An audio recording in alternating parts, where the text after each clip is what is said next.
জ্বালানি ভোগান্তি কমাতে মোটরসাইকেলে ফুয়েল পাসের পরীক্ষামূলক কার্যক্রম চালু করেছে সরকার। যদিও নিবন্ধন জটিলতায় অনেকেই নিতে পারছেন না এই সুবিধা, ফলে ঘন্টার পর ঘন্টা লাইনে দাঁড়িয়ে ভোগান্তি পোহাতে হচ্ছে গ্রাহকদের।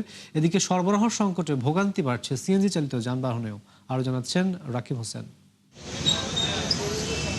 রাজধানীর আসাদ গেটের সোনার বাংলা ফিলিং স্টেশন, যেখানে কিউআর কোড ভিত্তিক ফুয়েল পাসের পরীক্ষামূলক কার্যক্রম চালাচ্ছে জ্বালানি বিভাগ।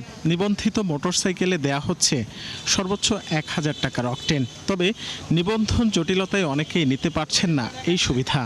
ক্যাটাগরি রাখছে হল, কিন্তু এখানে তো মোটরসাইকেলের 3টা ক্যাটাগরি হয়, এ হল এ ক্যাটাগরি রাখে না, এই জন্য আমি অ্যাপসাইড ঢুকতে পারতেছি না। লাইনে দ্বারা মনে হচ্ছে আজকে যারা ফুয়েল পাস নিবন্ধন করছে তারা অনেক আগেই পাচ্ছে, আর আমাদের 3 ঘন্টা ধরে সিরিয়াল দাঁড়ায় আছে। কিউআর কোড সিস্টেম হয়েছে, সিস্টেমটা সুন্দর, কম সময়ে তেল পাওয়া যাচ্ছে, ডাবল নজলে তেল দিচ্ছে, আপনার লাইন অনেক কম।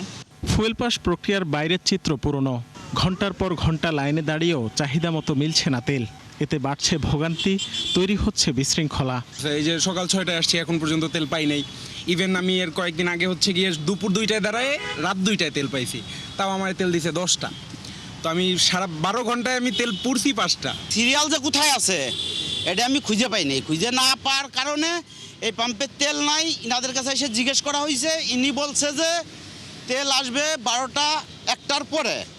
এই জন্য এই জায়গা ফার্স্ট সিরিয়াল পাইছি, এই জন্য ফার্স্ট সিরিয়াল দিছি। খেজুর বাগানের মোড় বন্ধু কাছে গিয়ে এটা ঘুরিয়া বিদা সরি নিয়ে তারপরে এখানে আসবে। হ্যাঁ, তাও তেল নেই, সবে অপেক্ষা আছি আমরা। এরা বলছে যে দিবে, এই আশায় বসে আছে, যখন দেয় তখন নিব। পাম্প মালিকদের অভিযোগ, ডিপো থেকে রেশনিং পদ্ধতিতে সরবরাহের কারণে চাহিদা মতো তেল দেয়া যাচ্ছে না। পরিস্থিতি সামাল দিতে জ্বালানির মজুদ বাড়ানোর পরামর্শ বিশেষজ্ঞদের। পামলাদের দোষটা, পামলার তেল না আসতে কোথা থেকে দেবে?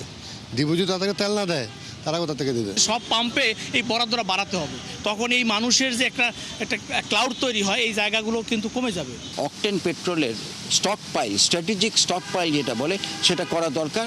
এবং এটা একটু বেশি দাম দিয়ে যদি এখন কিনতে হয় তাও কেনা দরকার, কারণ যেই অসুবিধা আমরা ফেস করছি পেট্রোল পাম্পে, এবং ভবিষ্যতের জন্য পেট্রোল পাম্পে কিভাবে এটা সুষ্ঠুভাবে বন্টন করা যায় সেদিন চিন্তা করা উচিত। কারণ এদিকে সরবরাহ সংকটে ভোগান্তি বাড়ছে এলপি গ্যাস ও সিএনজি চালিত যানবাহনেও।